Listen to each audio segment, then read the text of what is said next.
Hello friends, मैं अभय कुमार स्वागत करता हूं आपका अपने यूट्यूब चैनल टेक्नोमैथ्स 24/7 में। दोस्तों, अपने पिछली वीडियोस में हमने पढ़ा था वर्णमाला के प्रकार और हिंदी व्याकरण में जो भी चीज़ें होती हैं, हिंदी व्याकरण क्या होता है, ये सारी चीज़ें हमने स्टडी की थी। आइए हम बात करते हैं वर्णमाला के कुछ अन्य प्रकार की, जिनसे वर्णमाला के बहुत सारे क्वेश्चंस बनते हैं। दोस्तों, अगर हम बात करें किसी भी एग्ज़ाम के जिसमें वर्णमाला से क्वेश्चन आते हैं, हिंदी वर्णमाला से, वहाँ पे आप देखेंगे तो इस वीडियो में कम से कम आपको 5 से 6 क्वेश्चन हर एग्ज़ाम में मिल जाएंगे। तो ये वीडियो भी काफ़ी इंपॉर्टेंट है और इसके पिछले प्रीवियस पार्ट्स को आप देख सकते हैं हमारे हिंदी के प्लेलिस्ट में जा कर के, और डिस्क्रिप्शन में लिंक भी मिल जाएगा आपको गाइस। देखिए, वर्णमाला के अन्य प्रकार की बात हम करते हैं तो पहले इनको बांटने का जो आधार है उसको देखते हैं। हमने इसमें 3 आधार पे बांटा है। कितने आधार पे बांटा है गाइस? 3 आधार पे बांटा है। पहला जो है श्वास वायु के आधार पे। किस आधार पे है? श्वास वायु के आधार पे। दरअसल जब हम लोग श्वास लेते हैं, ठीक है, तो या फिर जब हम कुछ बोलते हैं तो हमारे मुख से जो वायु निकलती है, उस वायु के आधार पर हम लोग वर्णमाला को 2 भागों में बांटते हैं। पहला है आपका अल्प प्राण और दूसरा क्या होता है? महाप्राण। तो ये अल्प प्राण और महाप्राण, ये श्वास वायु के आधार पर वर्णमाला के 2 प्रकार होंगे। ठीक है, इसके बाद बात करते हैं गाइस। देखिए, दूसरा जो प्रकार है वो क्या है? स्वर तंत्री में कंपन के आधार पे। ठीक है, स्वर तंत्री जो होता है हमारी गर्दन में, जो एडम्स एप्पल होता है, ठीक है, वहाँ पे लैरिंक्स होता है। उसी लैरिंक्स को हिंदी में स्वर तंत्री बोलते हैं। और इसी स्वर तंत्री के आधार पर वर्णमाला को 2 भागों में बांटा गया है, अघोष और सघोष। आगे डिस्कशन करते हैं अभी हम उसका। इसके बाद देखिए, अवयवों के स्पर्श। अवयवों का स्पर्श मतलब जैसे जब हम बोलते हैं तो कभी दांत टच होता है, कभी होठ टच होता है, ठीक है, कभी मूर्धा से टच होता है, कभी तालु से टच होता है। ठीक, इस तरीके से अवयवों के स्पर्श यानी अवरोध यानी टच के आधार पर हम लोगों ने वर्णमाला को कई भागों में बांट रखा है। ठीक है, तो आइए सबसे पहले हम बात करते हैं श्वास वायु के आधार पर। देखिए, श्वास वायु के आधार पर जो प्रकार हैं हमारे, वो कौन कौन से हैं? वो 2 प्रकार हैं आपके, अल्प प्राण और महाप्राण। ठीक है, तो अल्प प्राण की बात अगर करते हैं आप और महाप्राण की, तो पहले इनका डेफिनेशन जान लेते हैं। देखिए, अल्प का मतलब क्या होता है दोस्तों? अल्प का मतलब होता है कम, और महा का मतलब क्या होता है? अधिक। और प्राण का मतलब क्या होता है? तो प्राण का मतलब होता है वायु। प्राण का मतलब क्या होता है दोस्तों? प्राण का मतलब होता है वायु। तो देखिए, ऐसे ही नाम से ही पता चल रहा है, अल्प प्राण मतलब कम वायु और महाप्राण मतलब अधिक वायु। तो अगर हम बात कहें अल्प प्राण की, तो ये कह सकते हैं कि जिन वर्णों को या जिन ध्वनियों को अथवा जिन अक्षरों को बोलने में कम वायु निकलती है, ठीक है, उन्हें हम क्या बोलेंगे? अल्प प्राण। और जिन्हें बोलने में अधिक वायु का प्रयोग करना पड़ता है, उन्हें हम क्या बोलते हैं? महाप्राण बोलते हैं। ठीक है, तो इस बेसिस पे हमने अल्प प्राण और महाप्राण की डेफिनेशन देखी। अब देखिए, ये अल्प प्राण और महाप्राण होते कौन कौन से व्यंजन हैं या कौन कौन से वर्ड होते हैं? ठीक है, तो यहाँ पे हमने लिख रखा है 1 3 5 य र ल व। ठीक है, ध्यान से समझिएगा, ये 1 3 5 क्या है। एक्चुअली जब हम क से लेके अंग तक लिखते हैं, पहले मान लीजिए क ख ग घ और ये अंग, यहाँ तक हम लिखते हैं। देखिए, इसमें 1, ये 2 और ये 3 और ये 4 और ये 5।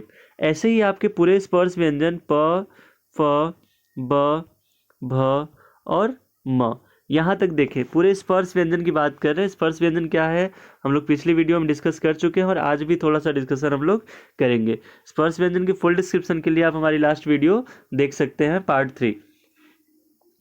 देखिए, यहाँ पे अगर हम बात करते हैं 1 2 3 4 5 की, तो इसमें जो हमने 1 लिखा, 3 लिखा और 5 लिखा, ठीक है, इनको बोलते समय ये प फ ब भ म, ठीक, ये भी हैं। और बीच के जो भी हैं उनकी भी बात मैं कर रहा हूँ गाइस, इसमें आप बीच में छोड़िएगा नहीं कोई भी चीज़।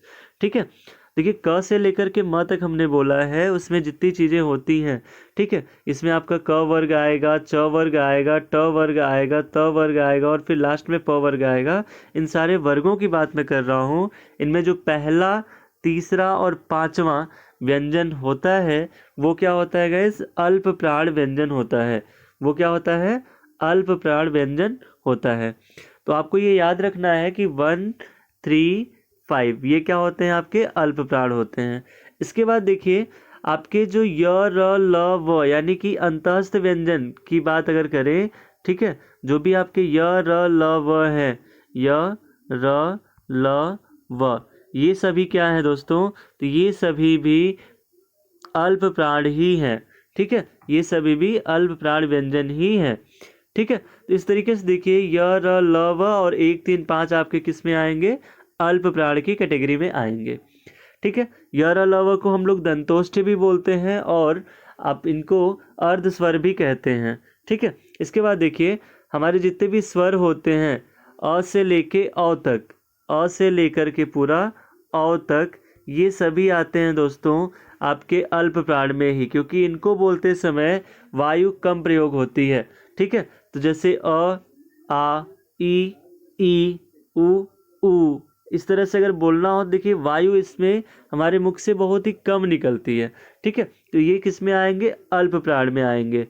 और इनके साथ साथ अगर आप अनुस्वार अंग की बात करते हैं, अंग को हम क्या बोलते हैं, अनुस्वार बोलते हैं, तो अनुस्वार अंग की बात करते हैं तो वो भी किस में आएगा गाइस, वो भी आपका अल्प प्राण में ही आएगा, ठीक है। इसके बाद आते हैं महाप्राण की बात करते हैं। देखिए महाप्राण का मतलब हमने देखा अधिक वायु, तो जिनको बोलने में अधिक वायु का प्रयोग होगा वो क्या कहलाएंगे, महाप्राण कहलाएंगे।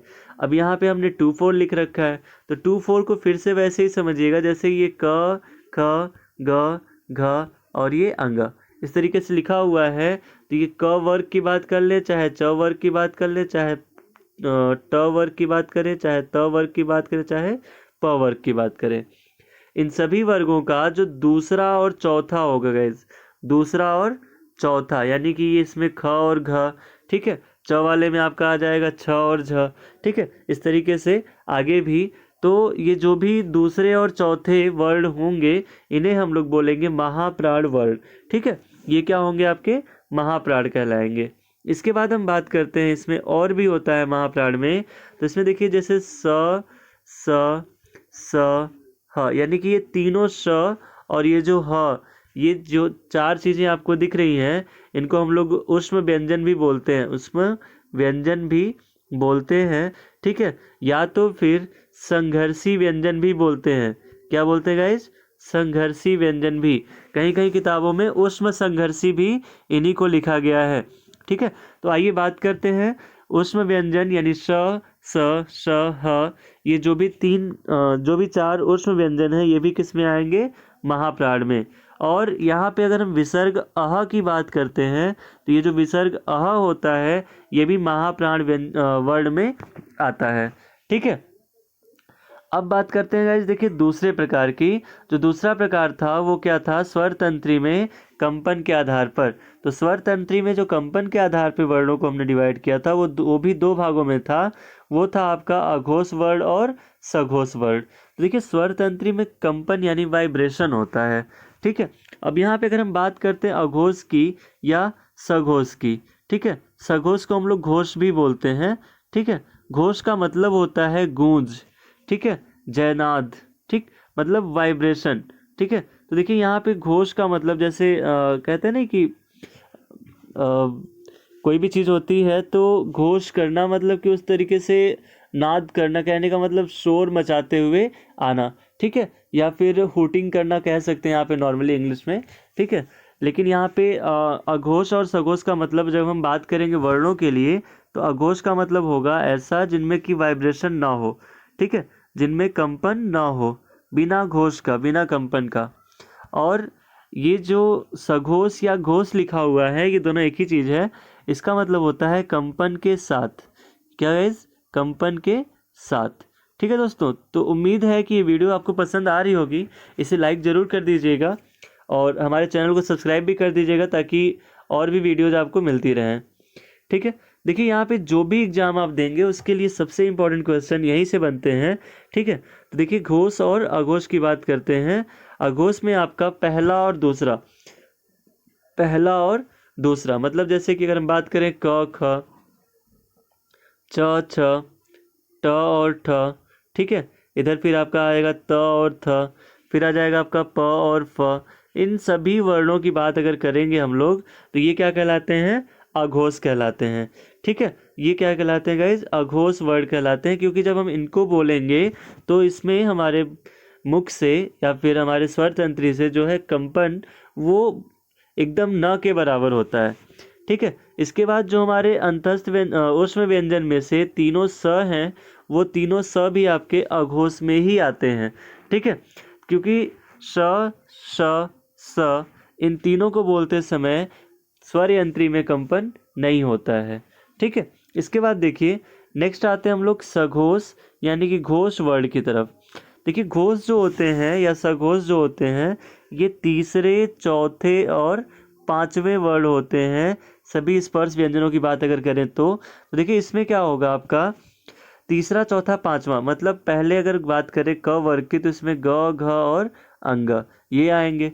अगर हम लोग च वर्ग की बात करते हैं तो इसमें ज, झ और इया ये तीनों आएंगे। ठीक है। इसके बाद फिर अगर हम बात करें इसमें ट वर्ग की तो यहाँ पे ड, ढ और अड़ ये तीनों आएंगे। ठीक है। इसके बाद फिर अगर त वर्ग की बात करते हैं तो द, ध और न। इसके बाद प वर्ग की बात करें तो फ, भ और म।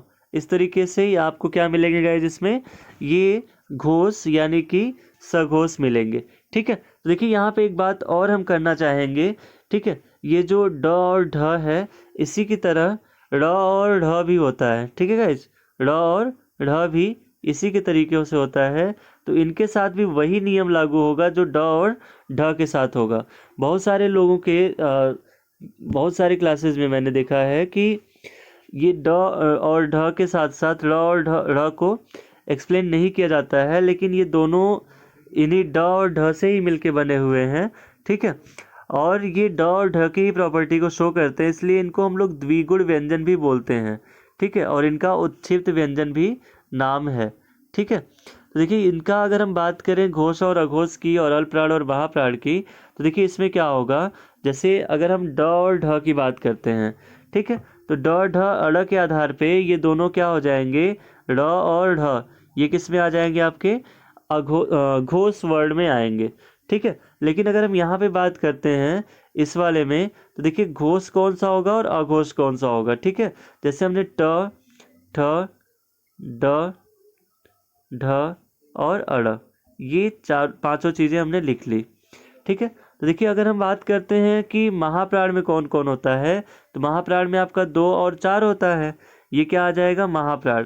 तो इसमें देखिए आपका ये जो ढ है ये आपका किस में आएगा, महाप्राण में आएगा, और ड़ जो होगा वो किस में आ जाएगा आपका, देखिए ये आपका अल्प प्राण में आ जाएगा। तो इस तरीके से आप इसमें भी ड़ और ढ में भी अल्प प्राण और महाप्राण डिसाइड कर सकते हैं। ठीक है गाइज, इसके बाद देखिए जितने भी स्वर होते हैं वो सभी आपके घोष में ही आते हैं। ठीक है, क्योंकि जब भी हम स्वरों को बोलते हैं तो हमारे स्वर यंत्री में कंपन जरूर होता है। ठीक है, इसके बाद इसमें आपके अनुस्वार और विसर्ग भी आएंगे। ठीक है, अनुस्वार और विसर्ग भी इसी में आ जाएंगे। तो ये सारी चीज़ें होंगी घोष या सघोष से रिलेटेड। ठीक है, इसके बाद देखिए हम बात करते हैं अवयवों के स्पर्श के आधार पर, यानी कि जब भी हम मुख से कुछ बोलते हैं तो हमारी जीभ जहाँ जहाँ टच होती है उसके अकॉर्डिंग। ठीक है, देखिए स्पर्श व्यंजन सबसे पहले हमने लिख रखा है यहाँ पे स्पर्श व्यंजन। तो स्पर्श व्यंजन जो होते हैं क से लेकर के पूरा म तक होते हैं, यानी कि इसमें क वर्ग, च वर्ग, ट वर्ग, त वर्ग और प वर्ग पूरा आता है, और ये टोटल नंबर में कितने होते हैं गाइस, 25 होते हैं। ठीक है, इसके बाद देखिए स्पर्श व्यंजनों में ही आपका दूसरा कैटेगरी आता है अनुनासिक का। किसका, अनुनासिक का। ये अनुनासिक जो होते हैं टोटल 5 होते हैं व्यंजन में। ठीक है, तो इस तरीके से आपका जो लास्ट वाला वर्ड होता है यानी कि अंग या 5वां अक्षर, ठीक है, लास्ट वाला वर्ड कह लीजिए चाहे 5वां अक्षर, इसकी वजह से अनुनासिक को हम लोग पंचमाक्षर भी कहते हैं। ठीक है, तो अंग हो गया, इया हो गया, अड़ा हो गया, ठीक है, इसके बाद न हो गया और म हो गया। ये पांचों क्या कहलाते हैं गाइस, ये पांचों आपके पंचमाक्षर यानी कि अनुनासिक कहलाते हैं। ठीक है, इसके बाद देखिए नेक्स्ट है आपका अंतस्थ व्यंजन। ठीक है, तो ये अंतस्थ व्यंजन क्या होते हैं, आपको पहले भी मैं बता चुका हूँ कि अंतस्थ व्यंजन य, र, ल, व को कहते हैं। इन्हें हम लोग अर्ध स्वर और अर्धस्वर और दंतोष्ठ भी कहते हैं। दंतोष्ठ क्यों कहते हैं गाइस? दंतोष्ठ इसलिए कहते हैं क्योंकि जब हम य र ल व बोल रहे होते हैं तो हमें अपने दांत और अपने ओठ दोनों का प्रयोग करना होता है। ठीक है, इसके बाद बात करते हैं ऊष्म यानी कि संघर्षी की। ये सारा डिस्कशन हम ऑलरेडी कर चुके हैं, इसमें कुछ चीज़ें रह गई थी जिनको हम यहाँ पे पढ़ रहे हैं। ठीक है, देखिए ऊष्म यानी कि संघर्षी व्यंजन या संघर्षी वर्ड। ठीक है, ये जो होते हैं आपके तीनों श होते हैं और ह होता है। ठीक है, इनको हम लोग संघर्षी भी बोलते हैं, ऊष्म भी बोलते हैं, उष्ण भी बोलते हैं। ठीक है, उष्ण, ऊष्म या तो फिर संघर्षी, और कहीं कहीं पे ऊष्म संघर्षी व्यंजन भी इन्हीं का नाम होता है। ठीक है, इसके बाद देखिए नेक्स्ट जो है आपका वो है संयुक्त व्यंजन। वो क्या है गाइस? संयुक्त व्यंजन। तो देखिए संयुक्त व्यंजन को हमने बता दिया था आपको। संयुक्त व्यंजन वो क्या होते हैं? ये जैसे छ, त्र, ज्ञ और श्र, ये चार जो होते हैं आपके संयुक्त व्यंजनों में आते हैं। ठीक है, क्यों? क्योंकि ये जो होते हैं तीन वर्णों के समूह होते हैं, या कह लीजिए 1.5 अक्षरों के समूह होते हैं। ठीक है, जैसे ये जो होता है आधा क और आधा श और प्लस अ से बनता है। ठीक है, और इसके बाद फिर अगर हम त्र की बात करें तो ये आधा त और आधा र और फिर अ से बनता है। ठीक है, इस तरीके से इसमें 3 वर्ड यानी कि 1.5 अक्षर का प्रयोग हुआ है। ज्ञ में भी आधा ज और इया और इसके बाद फिर ये सब चीज़ें ध्यान दीजिएगा गाइज, बहुत ज़रूरी हैं ये सब चीज़ें। श्र में भी देख लीजिए, आधा श बनेगा और आधा र बनेगा और पूरा अ बनेगा। ठीक है, तो इस तरीके से ये संयुक्त व्यंजन हो गया। इसके बाद देखिए कठोर वर्ड की बात करते हैं, यानी कठोर व्यंजन की। तो आपका जो ट वर्ड होता है, ट वर्ग होता है, ट वर्ग ये पूरा का पूरा कठोर वर्ड कहलाता है। ट, ठ, ड, ढ और ये अड़, इन सबको हम क्या बोलते हैं? कठोर वर्ड। ठीक है, इसके बाद देखिए गाइस नेक्स्ट जो है हमने बनाया है इसमें वो है उत्क्षिप्त। उत्क्षिप्त के बारे में हमने बता दिया आपको ऑलरेडी। ये ड़ और ये ढ जो कि पढ़ाई और लड़ाई। ठीक है, जैसे ढ जो होता है पढ़ाई में यूज करते हैं हम लोग, और पढ़ाई जो वर्ड है जैसे पढ़ाई ये शब्द है, इसमें आपका ढ़ वर्ड यूज हुआ है। जैसे हमने लड़ाई की बात की, ठीक है, तो इसमें आपका ढ़ वर्ड यूज हुआ है। ठीक है, तो इन सबको हम लोग क्या बोलते हैं? इन दोनों को उत्क्षिप्त व्यंजन बोलते हैं, या तो फिर इनका द्विगुण व्यंजन भी नाम है। ठीक है, फिर देखिए नेक्स्ट आपका दंतोष्ठ, जिसका डिस्कशन हम लोग ऊपर कर चुके हैं। ये अंतस्थ व्यंजन को ही हम लोग क्या बोलते हैं गाइस? दंतोष्ठ व्यंजन बोलते हैं। ये आपके य, र, ल और व होते हैं। ठीक है, इसके बाद देखिए आप वर्त ध्वनियाँ की बात करते हैं। वर्त ध्वनियाँ क्या होती हैं? ठीक है, वर्त ध्वनियाँ जो होती हैं वो आपकी स, ज, न, र और ल, ये सारी कौन सी ध्वनियाँ होती हैं गाइज? वर्त से ध्वनियाँ होती हैं। ठीक है, इनको बोलते समय भी हमारा जो ओठ का निचला भाग है वो थोड़ा सा ऊपर जाता है और जीभ जो है दांत से टच होती है। ठीक है, तो इस बेसिस पे इसको हम लोग वर्त से ध्वनियाँ बोलते हैं, यानी वर्त से वर्ड बोलते हैं। इसके बाद देखिए आपका पार्श्विक है। पार्श्विक में क्या होता है गाइज? पार्श्विक मतलब आवाज़ जो होती है वो जीभ के पीछे से आती है, जीवा के पीछे से आती है। पार्श्विक में आपका ल आता है। ठीक है, कुछ कुछ किताबों में आपको र और ल दोनों पार्श्विक में मिलेंगे, लेकिन मेन रूप से अगर बात करेंगे तो ल पार्श्विक में आता है। और अगर हम लुंठित की बात करते हैं, नेक्स्ट वर्ड हमारा जो है लुंठित वर्ड है, यानी लुंठित व्यंजन है। लुंठित में आपका र अकेले आता है। ठीक है, क्योंकि र को बोलते समय हमारी जीभ जो होती है वो लुंठित हो जाती है, मतलब र जब बोलेंगे आप तो आपकी जो जीभ होगी वो पीछे की ओर मुड़ जाती है।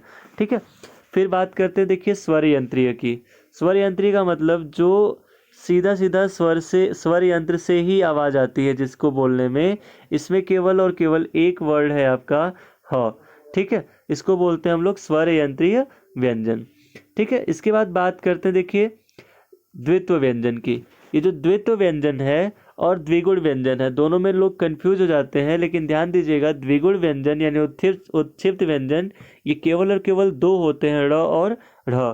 ठीक है, अगर हम द्वित्व व्यंजन की बात करते हैं गाइस, तो द्वित्व व्यंजन जो होते हैं वो आपके एक ही वर्ड को 2 बार लिखे जाते हैं, जैसे आधा त और पूरा त, ठीक है, आधा च और पूरा च, ठीक है, ऐसे आधा क और पूरा क। तो ये जो है ये आपके क्या कहलाएंगे, द्वित्व व्यंजन कहलाएंगे। क्या कहलाएंगे गाइस, द्वित्व व्यंजन। ध्यान दीजिएगा, जैसे अगर हम लिखते हैं कच्चा, ठीक है, तो हमने क्या लिखा, आधा च और पूरा च, ये जो है ये आपका क्या है, द्वित्व व्यंजन है। जैसे हमने लिखा पक्का, तो इसमें क्या लिखा हमने, आधा क और पूरा क, ये क्या है आपका द्वित्व व्यंजन है। जैसे हमने लिखा पत्ता, ठीक है, तो ये आधा त और पूरा त, ये क्या है गाइस, ये क्या है, पूरा आपका द्वित्व व्यंजन है, ठीक है। और द्विगुण व्यंजन केवल और केवल ड़ और ढ़ होते हैं। इसके बाद बात करते हैं देखिए संयुक्ताक्षर की। तो अभी थोड़ी देर पहले आपने संयुक्त व्यंजन पढ़ा है और पिछली वीडियो में भी हमने पूरा संयुक्त व्यंजन के बारे में डिटेल में दिया था, वहाँ पे संयुक्ताक्षर मैंने नहीं बताया था, ठीक है। तो संयुक्ताक्षर मैं इस वीडियो में कवर कर रहा हूँ। देखिए संयुक्ताक्षर क्या होते हैं, ये 2 अक्षरों के संयोग से बनते हैं, एक अक्षर आधा होता है और एक पूरा। जैसे 11 लिखते हैं तो आधा ग और आधा य, मतलब आधा ग और य, ठीक है, ये क्या है आपके संयुक्ताक्षर। जैसे हमने लिखा क्या, ठीक है, तो यहाँ पे देखिए आधा क और आया, आधा य आया, तो ये क्या है आपका संयुक्ताक्षर। जैसे हमने लिखा स्व, ठीक है भाई, स्वागतम लिखते हैं, ठीक है, तो स्व यहाँ पे क्या है, ये 2 अक्षरों का योग हो रहा है यहाँ पे, ठीक है, तो ये क्या है आपके संयुक्त अक्षर हैं, ठीक है। संयुक्त व्यंजन आपके केवल 4 होते हैं और संयुक्त अक्षर बहुत सारे होते हैं। इसके बाद देखिए स्पर्श संघर्षी एक टॉपिक और है इसमें, स्पर्श संघर्षी क्या होते हैं, ठीक है।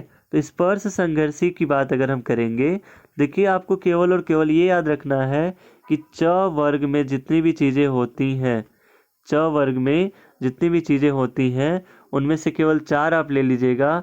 कौन कौन सा गाइस, च, छ, ज और झ, ये चारों की चारों जो होती हैं गाइस, ये क्या होती हैं आपके स्पर्श संघर्षी, ठीक है, क्योंकि ये स्पर्श व्यंजन में भी आते हैं और ये संघर्षी व्यंजन भी होते हैं, ठीक है। संघर्षी व्यंजन का मतलब जिनको बोलने के लिए थोड़ी ज़्यादा मेहनत करनी पड़े। जैसे अभी हम लोग छ, त्र, ज्ञ, हमने अभी थोड़ी देर पहले श, स, ह को बताया था, वो भी क्या है, संघर्षी व्यंजन है, क्योंकि उनको बोलते समय भी थोड़ा सा ज़्यादा मेहनत करनी पड़ जाती है हमारे जीभ को, ठीक है, यानी कि हमारे मुखमंडल को थोड़ी ज़्यादा मेहनत करनी पड़ जाती है। इसके बाद गाइस देखिए अभी हम लोग बात करेंगे अगली वीडियो में नुक्ता, अनुनासिकता, ठीक है, और आपका जैसे चंद्र बिंदु, अर्धचंद्र बिंदु, ये सारी चीज़ों का डिस्कशन हम लोग अपने अगली वीडियो में करेंगे। और वहाँ पे हम लोग कुछ कॉमन जो गलतियाँ करते हैं उन गलतियों से बचने का तरीका भी सीखेंगे कि कैसे हम लोग कॉमन मिस्टेक्स से बच सकते हैं। तो दोस्तों अगर ये वीडियो आपको पसंद आई हो तो इसे लाइक, शेयर और सब्सक्राइब करना ना भूलें।